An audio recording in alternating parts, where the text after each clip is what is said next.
I love the Philippines. With friendly English-speaking Filipinos, great natural sights, fantastic food and low cost of living.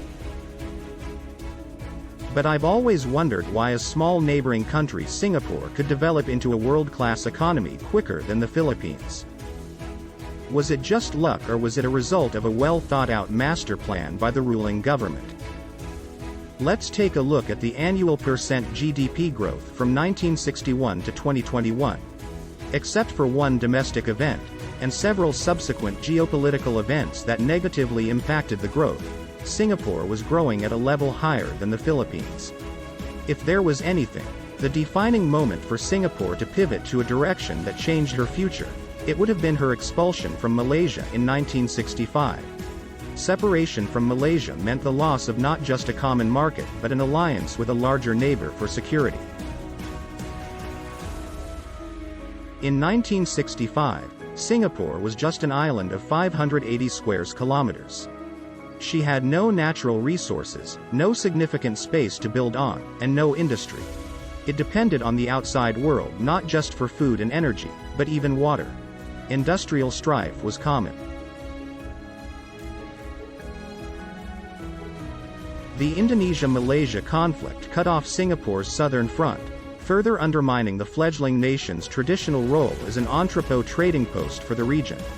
The British government announced a withdrawal of its troops from Singapore in 1968, which left thousands of workers without a job, threatening to severely damage the fragile economy.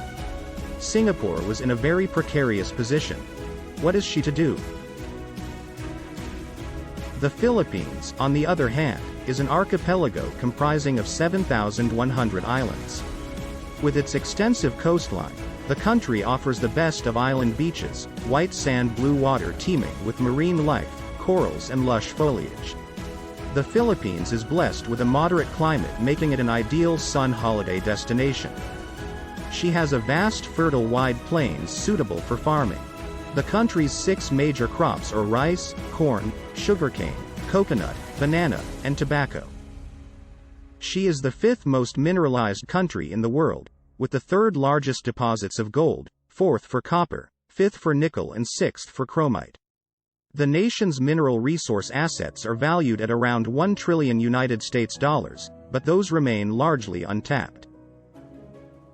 In 2011, the Philippines was reported to be a hot new area for oil exploration, alongside Argentina.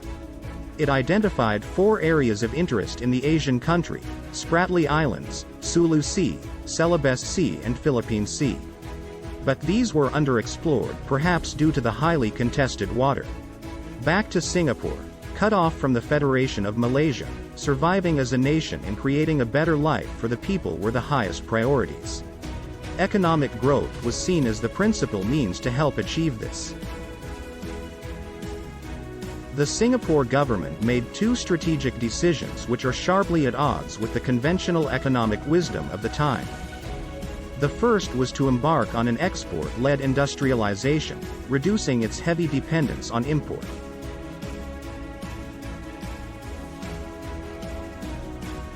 The second was to attract global multinational corporations as vehicles to achieve industrial growth. On the point of reducing import and expanding export, let's look at the historical trade chart of Singapore from 2006 to 2021. It is evidently clear that Singapore has achieved and maintained that goal with a 1.2% annual compounded growth rate of import, which is well below the 3.1% export. This leads to a trade surplus which adds to the prosperity of the island nation. Now let's compare that against the Philippines. In contrast, the Philippines is still very much dependent of import, with an annual compounded rate of growth of import of 5.6%, way more than the rate of 3.1% for export. This leads to trade deficit which reduces the prosperity of the country. This is ironic in that the Philippines has so much natural resources as mentioned above. The potential is undoubtedly there. Let's see how both countries fare on the foreign direct investment aspect. Foreign investment is a big contributor to a country's growth because it means, above all, jobs for the citizens. From the graph, Singapore has been able to continuously attract foreign direct investments. This is deliberate by creating a business environment that is favorable to foreign corporations. On the other hand, Philippines' foreign direct investment took a dive in 2017. It would appear that in general, the climate for foreign investment is not as conducive, which is interesting because it is clear from the corresponding chart that there is a direct correlation between foreign direct investment and GDP. From 2012 to 2019, the Philippines actually exceeded the GDP of Singapore before the COVID pandemic hit. That is encouraging because something appears to be working for the Philippines. In this video, we have just scratched the surface of how the two countries cope with developing their economy. In subsequent videos, I'd like to share a more detailed personal thoughts and observations of the potential underlying explanation of what aspect of their plan is working and what is not. Thanks for watching, and remember to click the subscribe, like and notification button, if you have not already, to get notified of any new posting from my channel.